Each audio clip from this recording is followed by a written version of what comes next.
पूर्वांचल की सियासत में चल गई नई चाल से सब हैरान। राजा भैया के वारिस हुए मैदान में तैयार। बढ़ी दोनों की धमक। बड़कू छुटकू ने संभाला मैदान। क्या लिखेगा नया इतिहास? ब्रजभूषण के बेटों की तरह क्या राजा भैया की बेटे भी सियासत में आएंगे? 33 साल के दबदबे के बाद विरासत पर छिड़ी पूर्वांचल में नई बहस।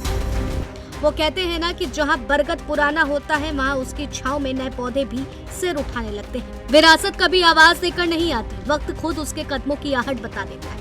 और लगता है कि पूर्वांचल की सियासत में अब ऐसे ही एक आहट सुनाई देने लगी है, क्योंकि यूपी की राजनीति में इन दिनों अगर किसी परिवार को लेकर सबसे ज्यादा चर्चा है तो वो है कुंडा का राजनीतिक परिवार, जिसकी वजह से सिर्फ राजा भैया ही नहीं बल्कि दोनों बेटे हैं जो अब पहले से कहीं ज्यादा सक्रिय नजर आने लगे हैं। कभी पिता के पीछे खड़े दिखाई देने वाले शिवराज प्रताप सिंह यानी बड़कू और ब्रजराज प्रताप सिंह यानी कि छोटकू अब खुद लोगों के बीच जाकर पहचान बना रहे हैं। यही वजह है कि राजनीतिक गलियारों में नई चर्चा शुरू हो गई है। जिस तरह अलग अलग बड़े नेताओं के परिवारों की नई पीढ़ी राजनीति में सक्रिय हो रही है, उसी तरह अब सवाल उठ रहा है कि क्या राजा भैया भी अपनी राजनीतिक विरासत को नई पीढ़ी के हाथों में सौंपने की तैयारी कर रहे हैं, और क्या आने वाले समय में पूर्वांचल की राजनीति में नया अध्याय लिखा जाएगा? आइए जानते हैं। दरअसल पिछले कुछ महीनों में दोनों भाइयों की सक्रियता लगातार बढ़ी है। पार्टी के कार्यक्रम हो, सामाजिक आयोजन हो या कार्यकर्ताओं से मुलाकात, हर जगह उनकी मौजूदगी बढ़ी है।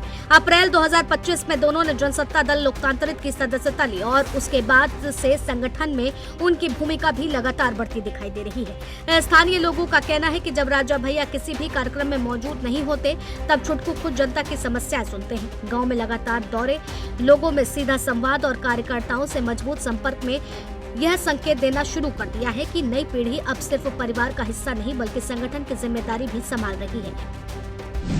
राजा भैया ने साल 1993 में सिर्फ 26 साल की उम्र में पहली बार कुंडा से चुनाव जीतकर राजनीति में ऐसी शुरुआत की जो आज तक जारी। लगातार 7 बार जीत हासिल कर उन्होंने कुंडा में अपनी मजबूत राजनीतिक पहचान बनाई और बिना किसी बड़े राष्ट्रीय दल के सहारे अलग मुकाम हासिल किया। अब ठीक उसी तरह उनके बेटे दोनों की सक्रियता भी चर्चा का विषय बनी हुई है। राजनीतिक जानकार मानते हैं कि बड़ी राजनीतिक विरासत को आगे बढ़ाने के लिए नई पीढ़ी को समय रहते जनता के बीच उतारा जाता है। यह तस्वीर अब कुंडा और आसपास के इलाकों में दिखाई देने लगी है। दोनों भाइयों का जन्म साल 2003 में हुआ। अगर 2027 का विधानसभा चुनाव तय समय पर होता और नामांकन तक उनकी उम्र 25 वर्ष पूरी हो जाती तो वे चुनाव लड़ने के पात्र थे। हालांकि अभी तक राजा भैया या उनकी पार्टी की ओर से ऐसा कोई आधिकारिक ऐलान नहीं किया गया है कि ये दोनों चुनाव लड़ेंगे। इस बीच एक और बात ने इन चर्चाओं को और तेज कर दिया है। हाल ही में राजा भैया ने बागेश्वर धाम के पीठाधीश्वर धीरेन्द्र शास्त्री को अपने पैतृक गांव में श्री राम कथा के लिए आमंत्रित किया है। चुनावी माहौल से पहले होने वाले इस आयोजन को भी राजनीतिक नजरिए से देखा जा रहा है। माना जा रहा है कि इसका असर सिर्फ कुंडा नहीं बल्कि पूरे पूर्वांचल की राजनीति पर चर्चा पर भी पड़ सकता है। अब एक और सवाल तेजी से उठ रहा है। हाल के समय में उत्तर प्रदेश की राजनीति में कई बड़े नेताओं के परिवार की नई पीढ़ी को आगे बढ़ते देखा गया है। ऐसे में क्या आने वाले समय में राजा भैया के दोनों बेटे भी उसी तरह चुनावी राजनीति में सक्रिय भूमिका निभाते दिखाई देंगे या नहीं, ये आने वाला समय बताएगा।